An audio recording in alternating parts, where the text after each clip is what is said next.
iminka askar fara badan baa suuqa joogta baaritaan baa socda runtii xanuun iyo murugo badan baa nahaysa maanta annagoo ka xun dilka xawaayanimada ee saddexda haweeney saddexda dumar gabdhaheenna lagu dilay dhowr meeloodoo ka tirsan magaalada Nairobi iyo magaalada Machakos arrintaasi naxdin weyn bay nagu noqotay waan cambaaraynaynaa waxaan halkan u nimid inaan u tacsidayno qoyskii laga dhintay oo gabdhuhu ay ka dhasheen waxa kale toon dawladda ka codsanaynaa inay tilaabo degdeg ah ka qaadaan oo ay soo qabtaan dadkaasi xawayaanka ah ee dilay gabdhaha si degdeg ah sifa aanay dad kale u dilin isla markaana waxaan ka codsanayaa shacabka Soomaaliyeed inay deganaadaan baaritaan baa socota dhawaan waxaan ogaan doonaa siday wax u dhaceen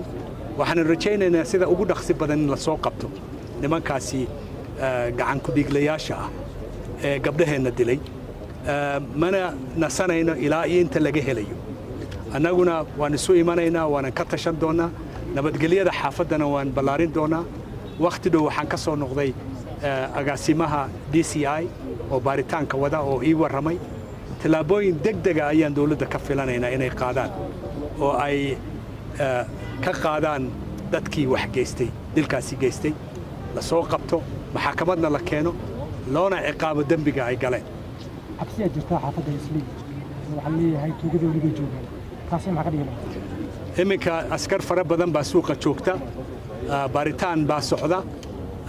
anigu wax xabsi oo ka qabo maanta iyo berito iyo maalmahan soo socdaba inay wax dhacaan ma jirto nabadgelyadana waa la xoojinayaa marka waxaan ka codsan lahaa inaad hawlihiina sidii caadiga aad u wadataan wax xabsina aanay idin gelin inkastoo aan ka xunnahay wixii dhacay xanuun badanna uu naga hayo beritana xaafaddu waa la xiraya dukaamada Soomaalidu way xiraysaa mudaharaad bay samaynayaan shir jaraa'id bay dhigayaan ayagoo ka gilgilanaya wixii lagu sameeyay gabdhahaasi la dilay